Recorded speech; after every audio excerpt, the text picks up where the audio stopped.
आप लोगों का इस चैनल पे स्वागत है। और आज हम बताएंगे कि जो नवोदय विद्यालय होते हैं या अटल आवासीय विद्यालय होते हैं या सैनिक स्कूल के जो इंट्रेंस एग्ज़ाम के पेपर होते हैं, जैसे बच्चे क्लास 5 में पढ़ते हैं, 6 में जाना चाहते हैं या क्लास 8 में पढ़ते हैं, 9th में जाना चाहते हैं, तो उन इंट्रेंस एग्ज़ाम में बहुत सारे प्रश्न आते हैं। तो उनमें से एक ये भी है भाज्य एवं अभाज्य संख्या, जो जिससे प्रश्न हमेशा आता ही रहता है। तो सबसे पहले ये जान लें कि अभाज्य संख्या किसे कहते हैं। वे प्राकृतिक संख्याएं जिनके केवल 2 गुणनखंड होते हैं वे अभाज्य संख्या होती हैं। 2 गुणनखंड मतलब एक और वह संख्या स्वयं होता है, जो संख्या दी गई होती है वह सिर्फ 2 ही संख्या से विभाजित होगा तो वह क्या हो जाएगा, अभाज्य संख्या हो जाएगा। ठीक, या ऐसे भी कह सकते हैं वे संख्या जो केवल एक और स्वयं से विभाजित होती हैं वही अभाज्य संख्या होती हैं। और भाज्य संख्या क्या होता है, भाज्य संख्या वे संख्याएं जो एक और स्वयं के अलावा अन्य सभी संख्याओं से विभाजित हो जाता है उसे हम भाज्य संख्या कहते हैं। भाज्य संख्या जैसे हो गया में 4 हो जाएगा, 6 हो जाएगा, 8 हो जाएगा, 10 हो जाएगा, 12 हो जाएगा, 14 हो जाएगा, ये भाज्य संख्या हो जाएगा। और अभाज्य संख्या जो एक और स्वयं से विभाजित होती है, बाकी किसी भी संख्या से विभाजित नहीं होती, जैसे 2 हो जाएगा, 3 हो जाएगा, 5 हो जाएगा, 7 हो जाएगा, 11 हो जाएगा, 13 हो जाएगा, ऐसे ये सभी क्या हो जाएंगे, अभाज्य संख्या। तो हम लोग इस वीडियो में ये जानेंगे कि 1 से 100 तक, जो 1 से 100 तक का नंबर दिया गया होता है उसमें कितने अभाज्य संख्या हैं। ठीक, ये पूछता है कभी कभी 1 से 100 तक के बीच में कितने अभाज्य संख्या हैं, या कभी पूछ देगा आपको 1 से 10 के बीच में कितने अभाज्य संख्या हैं, या 60 से लेके 90 तक के बीच में कितने अभाज्य संख्या हैं, 21 से लेके 30 तक के बीच में कितने अभाज्य संख्या हैं, 21 से 30 तक के बीच में जो अभाज्य संख्या हैं उनका योगफल बताइए। ठीक, या 1 से 100 तक के बीच में जितने भी अभाज्य संख्या हैं तो अभाज्य संख्याओं से मिल के बनने वाले अभाज्य संख्याओं के बारे में पूछ देगा। तो सभी प्रश्नों का हल हम लोग इस वीडियो में धीरे धीरे जानेंगे और समझेंगे। तो जैसा कि बोर्ड पे आपको दिख रहा है 1 से 100 तक संख्याओं का अभाज्य यहाँ पे लिखा गया है क्रम वाइज। अब अभाज्य संख्या किसे कहते हैं आपको बता चुके हैं कि वे प्राकृतिक संख्याएं जो एक और स्वयं से विभाजित होती हैं, बाकी किसी भी संख्या से नहीं, वह अभाज्य संख्या होती हैं। और भाज्य संख्या वे संख्या होती हैं जो एक और स्वयं के अलावा अन्य भी संख्याओं से विभाजित हो जाती हैं, वह भाज्य संख्या हो जाती है। विभाजित मतलब भाग देने पे जो कट जाता है, ठीक वही होता है। तो देखिए जैसे यहाँ पे दिया हुआ है 1 से 10 तक, 1 से 10 तक में यहाँ पे 2 मिट गया है यहाँ पे। जैसे यहाँ पे देखिए 1 से 10 तक के बीच जो अभाज्य संख्या है 2 है, 3 है, 5 है, 7 है। ठीक, यानी 1 से 10 तक के बीच में कितनी अभाज्य संख्या है, 2, 3, 5, 7, तो कुल हमारा 4 अभाज्य संख्या हो जाएगा 1 से 10 तक के बीच में। यहीं पे हम बात करेंगे 11 से 20 तक के बीच में कितने अभाज्य संख्या हैं। तो 11 से 20 तक के बीच में 11, 13, 17 और 19 ये 4 अभाज्य संख्या हैं। तो यहाँ पे हमने 4 लिख लिया अभाज्य संख्या। यहीं पे 21 से 30 तक के बीच में कितने अभाज्य संख्या हैं, तो 2 ही अभाज्य संख्या हैं, 23 और 29, यहाँ पे 2 लिख लिया, इनकी संख्या 2 है। यहाँ पे 31 और 40 के बीच में कितनी अभाज्य संख्या है, तो 2 अभाज्य संख्या है, 31 और 37, यहाँ पे हमने इनकी संख्या 2 लिख लिया।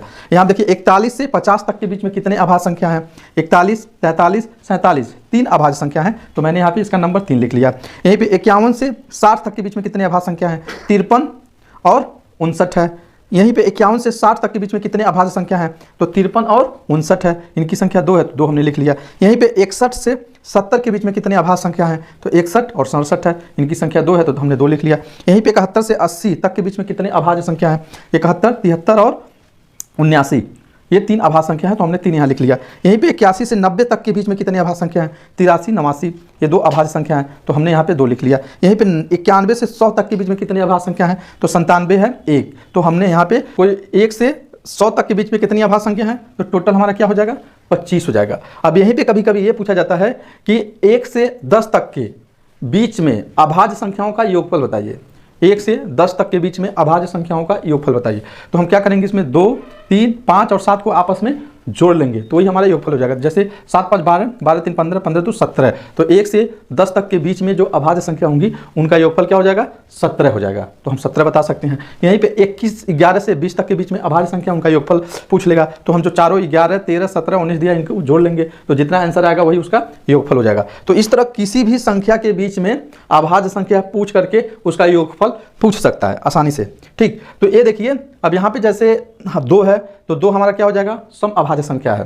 ठीक है, यहीं पे 3 हमारा क्या हो जाएगा, विषम अभाज्य संख्या है। 5 हमारा क्या हो जाएगा, विषम अभाज्य संख्या है। ठीक, 7 हमारा क्या हो जाएगा, विषम अभाज्य संख्या है। तो यहाँ पे सम अभाज्य संख्या, विषम अभाज्य संख्या पूछेगा तब भी आप क्लियर कर सकते हैं। और यहाँ पे 1 से 100 यानी 1 देखिए 1 हमारा न तो भाज्य संख्या है और न ही अभाज्य संख्या में आता है, या किसी में नहीं आता है, न तो भाज्य संख्या न तो अभाज्य संख्या।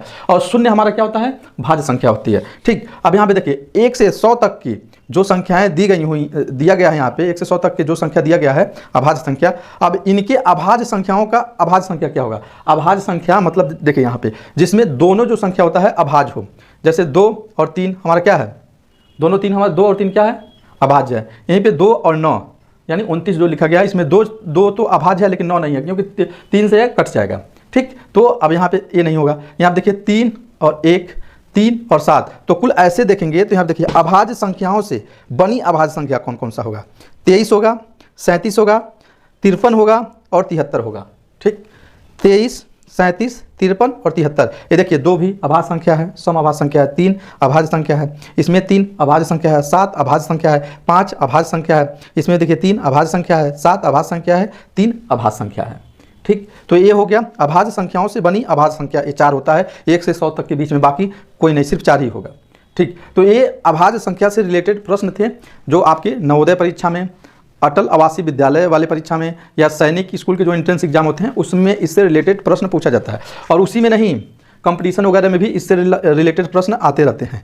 तो आप लोगों को ये वीडियो कैसा लगा आप कमेंट बॉक्स में लिख के ज़रूर बताइए, और मेरे चैनल को सब्सक्राइब कीजिए और लाइक कीजिए, शेयर कीजिए। आप यह वीडियो कैसा लगा ज़रूर लिख करके बताइए कमेंट करके।